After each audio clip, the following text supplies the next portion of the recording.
যারা ঈমানদার তারা জান্নাতে যাবেন, আর যারা কাফির তারা চিরকাল জাহান্নামে থাকবেন। এটা আল্লাহ তাআলার মৌলিক নীতি।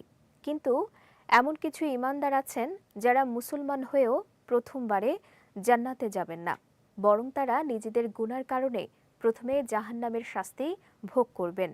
এরপর আল্লাহ চাইলে তাদের জান্নাতে প্রবেশ করাবেন। তাদের মধ্য থেকে সবশেষ যে ব্যক্তি জান্নাতে প্রবেশ করবেন তার সম্পর্কে হাদিসে বর্ণনা রয়েছে।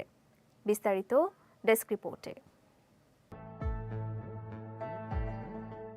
আব্দুল্লাহ ইবনে মাসুদ রাদিয়াল্লাহু তাআলা আনহু থেকে বর্ণিত, রাসূল সাল্লাল্লাহু আলাইহি ওয়াসাল্লাম বলেছেন, সর্বশেষ যে ব্যক্তি জান্নাতে প্রবেশ করবে সে পুল সিরাতে একটু হাঁটবে আবার পড়ে যাবে। জাহান্নাম তাকে আঘাত করবে। এভাবে সে পুল সিরাত পুরোটা অতিক্রম করবে। তখন সে বলবে, ওই সৎ